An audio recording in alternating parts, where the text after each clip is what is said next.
This is Glass City Humanist, a show about humanism, humanist values, by a humanist. Here is your host, Douglas Berger. In this episode, we take a deep dive on diversity, equity, and inclusion, better known by bigoted people as DEI.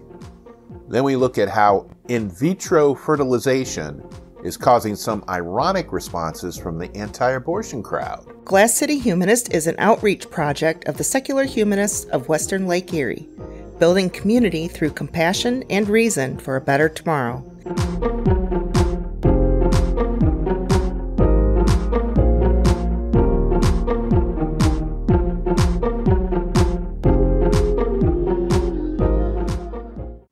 Okay, I wanted to talk a little bit today about an issue that is currently at the forefront of the Christian nationalist, religious conservative, political conservative nexus.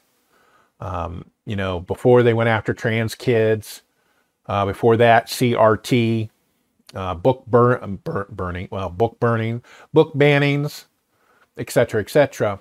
And one of the things that they absolutely hate, just absolutely hate, is what's called DEI. Diversity, equity, inclusion. Here in Ohio, there's a current state law under consideration that would prohibit universities in Ohio from having anything to do with DEI. And you're probably asking yourself, but Doug, DEI is a good thing. Diversity is good. Equity is good. Inclusion is good. Yes, they are good.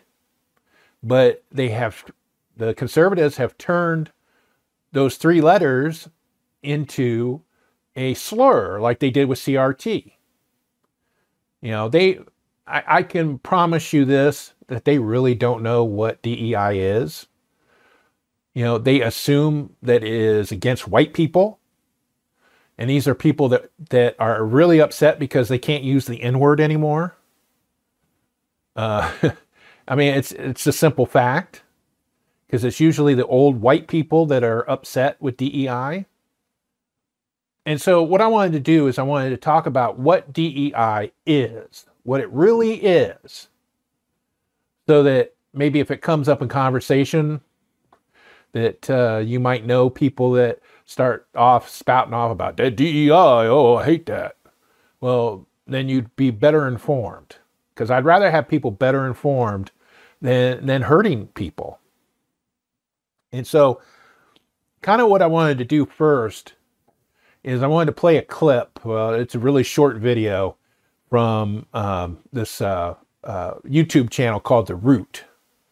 And it's African-American based YouTube channel, fronted, and they talk about diversity, equity, inclusion, and kind of give they call it a cheat sheet. So they kind of give a short definition of it. So I'll go ahead and play that, and then we'll come back and talk about it.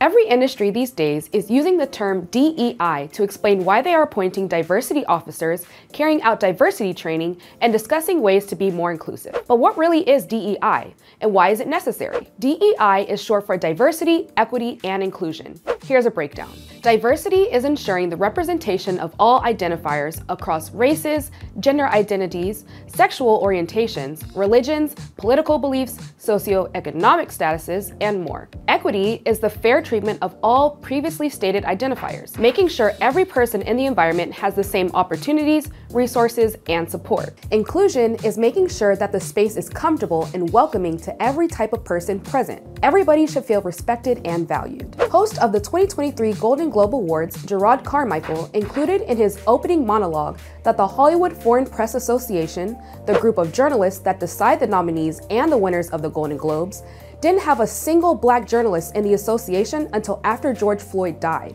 The last time there was a black member was in 2002. This means that the Golden Globes nominations and voting were missing out on black voices that could have contributed to helping black films and shows get nominated and win awards. There's a myth that we aren't innovative and that we don't bring innovative solutions. We are the most creative people. If you look at Google's YouTube platform, Black creators use YouTube not just to innovate, it's monetized. We also network there, and we have built our businesses from entertainment to the arts to science and engineering using a highly creative platform. DEI is put in place to avoid these situations. It is implemented to make sure that from the very beginning, all types of people get the chance to be in the room and make the decisions. Like Google's Chief Diversity Officer, Melanie Parker. For more topics from our cheat sheet series, visit theroot.com. I'm Amira Castilla. Okay, once again, that was The Root, and I'll have a link to their channel up in the show notes so you can check it out. So they gave a pretty good summary of what DEI is, just so that, in case you weren't following along, or maybe you had you were looking away, maybe you went to the bathroom. But basically, there are three components. There's diversity, the presence and participation of individuals with varying backgrounds and perspectives, including those who have been traditionally underrepresented. Equity is equal access to opportunities and fair, just, and impartial treatment. And inclusion is a sense of belonging in an environment where all feel welcomed, accepted, and respected. Now, as a humanist, I agree with these points 100%. And it's really important to me that a lot of companies and public entities are putting this into action, that they're trying to work on being more diverse, more equitable, and more inclusive. Because I think it's very important. Because when you have a people, when you have a community of people with all different experiences, all different life experiences, all different voices, you know that to have the best outcomes, to have a great community, you need to include everybody. You need to include white cisgendered men. You need to include trans women. You need to include African American women. You need to include people from Central America. Wherever you can, you've got to do it. Now, most people who are opposed to DEI believe that it is being racist towards white people. And that is not the case at all. It has nothing to do with it, because white is a race. So it would be included in diversity. What a lot of these people that are opposed DEI, what they're really upset about is that white people are losing their special privileges.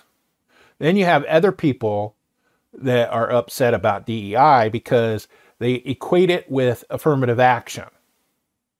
And people who are bigoted towards affirmative action, they believe affirmative action gives people who are not qualified other people's jobs who are qualified, which is not the case. And that's definitely not how DEI works. Affirmative action says that in a pool of qualified candidates, the company would hire the candidate that best meets the need to be diverse. So if you have a pool of candidates where you have 5 men and 3 women qualified for the job, and you want to increase the number of women in your workplace, then you would choose the best candidate from the group of women, from the group of 3 women.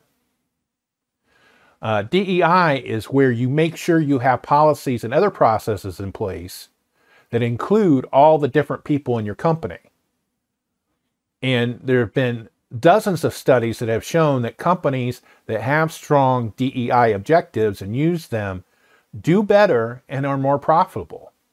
And if you have colleges or universities that have a strong DEI objectives, they tend to be better places. They are able to attract more and more students. And so why then are right-wingers so opposed to DEI? Well, like I said, most of the people that are opposed to DEI are white men, old white men.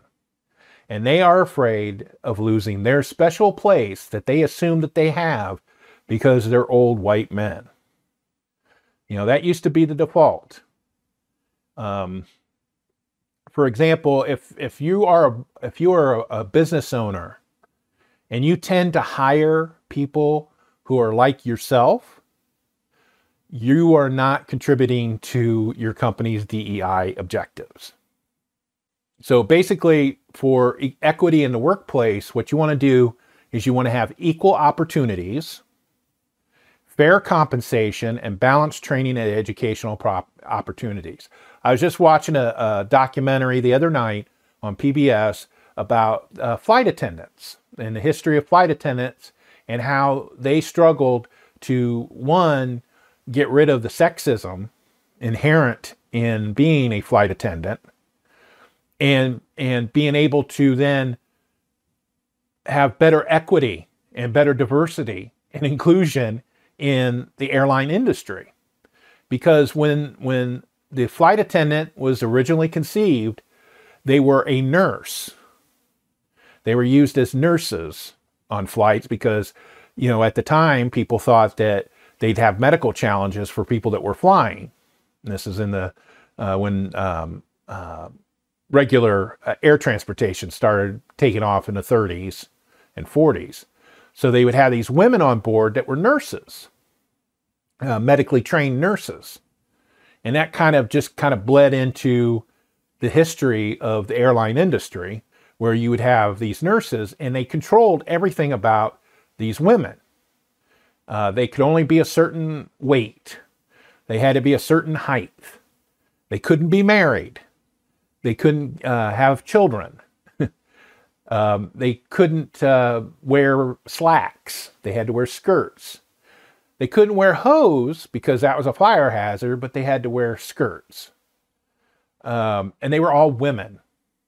Airlines did have a male flight attendant, but he was called a purser. And usually the male pursers made more money.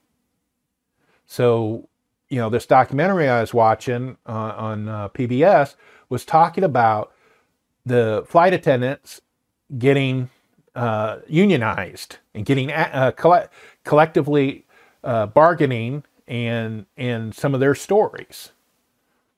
So that is where DEI plays a part, where you have these stodgy old white men who won't let a woman who's married and who may not weigh a particular certain amount, and you discriminate against her, you're hurting your company, especially if you're doing it nowadays in 2024. So diversity, equity, and inclusion is very important, and it's something that we need to all fight in support of if we want to have a compassionate world to live in. This isn't negative. DEI is not negative. It's only negative because the right-wingers are against it. And I think that needs to change. For more information about the topics in this episode, including links used, please visit the episode page at glasscityhumanist.show.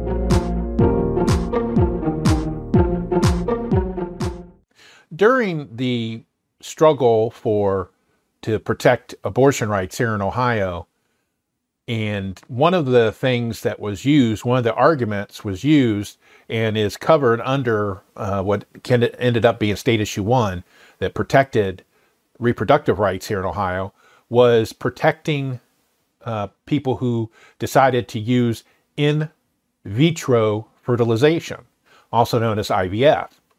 And that's a process of fertilization where an egg is combined with sperm in vitro, or in glass, and it involves growing the embryo, deciding if it's viable or not. Then it's implanted back into a womb. It could either be the womb of the person that donated the egg, or it could be another womb, like you donate it to somebody else. And this is a process that's been going on for almost 50 years, 40 some odd years, since the late 70s, that is used for couples who cannot conceive. They cannot have children for one reason or another.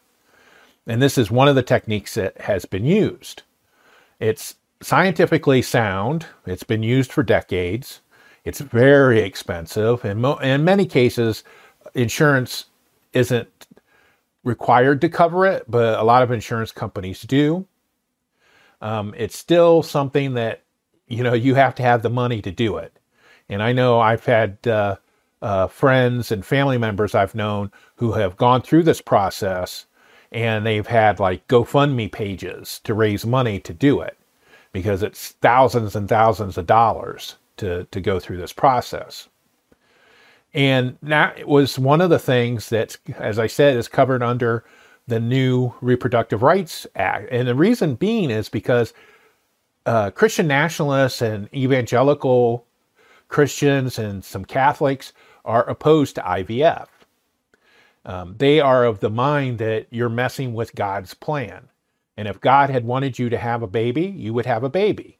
And if you are not having a baby, there's a reason why you're not having a baby. And God has decided that for you. And so if you're using science against the will of God, that has to be stopped. And that's why that was included in State Issue 1, was because that would be something that they probably would try to go after if they were able to ban abortion. If they weren't able to ban abortion, they might go after it. And so basically this has happened, not in Ohio, but in Alabama. There was an Alabama Supreme Court decision the week of the 20th, February the 20th, that said that embryos that are frozen for IVF treatments are children under Alabama law. And it says, and this happened on the 20th, I believe, and it was by a 7-2 vote of the Alabama Supreme Court. And it involves an Alabama law called the Wrongful Death of a Minor Act. The act allows the parent of a deceased child to collect punitive damages against a party who causes the death of a minor child through negligence. And what had happened was that some plaintiffs in a court case had already conceived several children through IVF. And the way the process works is they collect many eggs, they fertilize many eggs, but they freeze the ones that they don't use, so that maybe in a future time, they either use those eggs or maybe they're donated to somebody else. But they're kept in cryogenic stasis for years. There was a report when I was reading up on this information that there was a baby that was born recently that had been an embryo frozen for 27 years. So, like I said, the science on this is pretty solid, that we can freeze embryos, and pretty much all the studies so far have shown that there's no negative effects of doing so. But what had happened was at this fertility clinic that was in this hospital, a patient in the hospital had broken into the clinic through an unsecured door that they didn't know about at the time. They had opened up the cryogenic freezer, taken some of the embryos out, and because they're frozen with nitrogen, you just can't touch them with your bare hand. And they tried to do that and dropped it, and it broke and damaged all the embryos that were in this little vial that was being frozen. And that's what the plaintiffs then sued the hospital for wrongful death of a minor. And it went to an appeals court, and the judge sided with the hospital and said that embryos that are frozen like that are not children, and so they're not covered under this law. But then the Alabama Supreme Court came back and said that the embryos qualified as children. And it says the majority declared that the natural, ordinary, commonly understood meaning of the word child includes embryos, which the opinion dubbed extrauterine children, children outside the uterus. Incredibly, the majority said that this was true, and here's the clincher. When the Wrongful Death of a Minor Act was passed in 1972. Now again, IVF didn't exist as a viable scientific treatment for infertility until 1978. And this law, Wrongful Death of a Minor Act, was passed in 1872. And it said that's because, and this is their explanation, the majority, according to the majority, state lawmakers of the 1870s believed that the unborn qualified as full legal persons, no matter their physical location. That is, inside a biological uterus or a cryogenic nursery. And it said that the holding has its own terrifying implications for IVF in Alabama. It means that a medical professional who inadvertently damages or destroys a microscopic embryo has maimed or killed a legal person and is on the hook for punitive damages that could run into the millions. And clinics simply cannot bear this crushing liability because a lot of times not all of the embryos are used. You know, sometimes the embryos are destroyed, either because they weren't viable, they weren't because they grade them before they implant them, or through some kind of process, medical process, in the freezing process, they don't survive. And so what this does then is that several, I think at least 3 fertility clinics in Alabama now have suspended IVF treatments. The Attorney General for Alabama claims that he would refuse to prosecute any doctor or hospital that does IVF treatment under this law, but you know, we have to take his word for it. And I don't think, I wouldn't trust it. If I was a clinic, I wouldn't trust his word for it. So how does this come into play with humanism, for one thing, and separation of church and state? Well, they had a judge who did a concurrence. Now, the majority decision was 7-2, and they used a lot of legal terms to say that an embryo had the same right, should have the same rights as a child, a baby that has been born. And so in a concurrence, Chief Justice Tom Parker spelled out the implications. He said, the people of Alabama have adopted the theologically based view that life cannot be wrongly destroyed without incurring the wrath of a holy God. As a result, Parker continued, the courts have an affirmative duty to protect, quote, the unborn, unquote, including embryos. Any law that risks the deaths of these little people is constitutionally suspect. Courts may not engage in the business of carving out an exception for the people in this case, small as they were. This reasoning on its own terms applies to criminal laws with the exact same force as civil laws, and it means, Parker added, that even if the Alabama legislature wanted to legalize IVF as it's currently practiced, the state constitution would prohibit from doing so. Because the Alabama Constitution has a clause in it about the sanctity of life that protects the born and the unborn child. So you're talking theocracy right now. They are making laws based on their religious beliefs. It's not any different than what the Taliban did in Afghanistan. It doesn't have anything different than what the Ayatollah did in Iran. When you make laws based on your religious beliefs, you're creating a theocracy. You know, because it's one thing to ignore scientists when they say you really should wear a mask to prevent disease.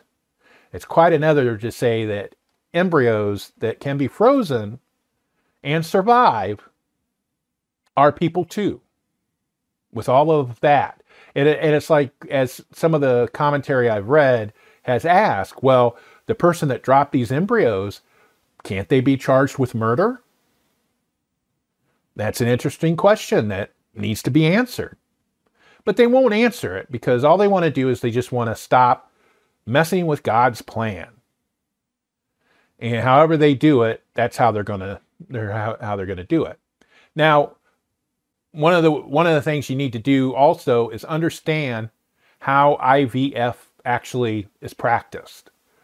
Doctors retrieve eggs, they fertilize them with sperm, they create as many embryos as possible and then freeze them. The embryos are rated for quality. Higher quality embryos are thawed and transferred into the uterus. Multiple embryos are often transferred during each cycle in the hopes that at least one will result in a live birth. And some couples, they do this process multiple times. And this is the standard of care for IVF, has been for decades. The mainstream medical establishment universally agrees that this method is in the best interest of the patient. Now, Chief Justice Parker says that method is unconstitutional because it does not sufficiently protect embryos from being killed. Although the majority is subtler, it's a clear implication of its opinion too. So Parker lays out his alternative about how you can still have IVF and not be killing embryos unnecessarily. And what he says is that doctors must create just one embryo at a time. And each embryo, no matter how poor in quality, must be transferred. And only one embryo may be transferred at a time. And if the cycle fails, the whole process must start all over again. And it says that each cycle can cost up to $30,000. So Parker's method would force patients, the ones who can afford it, to undergo doomed single embryo transfers one by one. And it's just like, it's people who are not medical doctors, who don't understand how this process works, getting in between you and your doctor. It's as simple as that. And it's theatrical, based in religion, which even makes it even worse. There has been some pushback from conservative politicians, which kind of amazed me a little bit. Even the former president, Donald Trump, is supporting IVF. He said, we have to have more children. And so what I wanted to do is I wanted to play a couple of clips. The first one is Alabama, U.S. Senator from Alabama, Tommy Tuberville. He's a former football coach. And the news media for lack of a better word, ambushed him at a conservative convention somewhere and asked him about this ruling. And you can tell he has no idea what he's talking about. And one of the things that he points out, he says, we've got to have more children. We've got to make it easier for people to have more children. But he agreed with the Alabama court case ruling. And then the other clip is going to be very, very ironic. So we'll get to that after we talk about Tommy Tuberville. Reaction to the Alabama Supreme Court ruling on the fact that embryos are children? Yeah, I was all for it. We need to have more kids. We need to have an opportunity to do that. And I thought this was the right thing to do. But IVF is used to have more children. And right now, IVF services are paused at some of the clinics in Alabama. Aren't you concerned that this could impact people who are trying to have kids? Well, that's for another conversation. People need to have that. We need more kids. We need the people to have the opportunity to have kids. Senator, what do you say to the women right now in Alabama who no longer have access to IVF, or who will not, as a result of this ruling? What do you say to them? Well, that's a hard one. It really is. It's really hard. Because, again, you want people to have that opportunity. And that's what I was telling her. We need more kids. Yeah, I was really pleased as punch when that reporter said, well, IVF is about having children, helps people have children. And then he's like, well, that's a difficult thing to talk about. He doesn't have a clue. Never read the ruling. This happened in Alabama. It was big news. Not as big as news as when people found out about it. And you would have thought that maybe somebody on his staff had briefed him about it. And you could tell he had no idea And that's a lot of things with these Christian nationalists. They don't know how actual science works. They don't know how technology works. All they know is when they are against it or when they support it. And that's all that matters to them. Now, the next clip I want to play is kind of ironic. It is a presidential candidate, well, pseudo-presidential candidate, Nikki Haley, is they are in South Carolina at the time that I'm recording this for the South Carolina primary. And she may have dropped out by the time you see this segment. Who knows? But I just thought that her answer, one of the answers she gave to the IVF question, was very ironic. How should Republicans talk about IVF treatments? What I will say is, don't have a knee-jerk reaction over this. We want to make sure embryos are protected. This decision needs to be decided between the parents and the physicians, no one else. Government doesn't need to start intruding into this. Thank you for listening. For more information about the topics in this episode, please visit the episode page at glasscityhumanist.show. Glass City Humanist is an outreach of the secular humanists of Western Lake Erie. Sholi can be reached at humanistswle.org. Glass City Humanist is hosted, written, and produced by Douglas Berger, and he's solely responsible for the content. Our theme music is Glass City Jam, composed using the Amplify Studio. See you next time.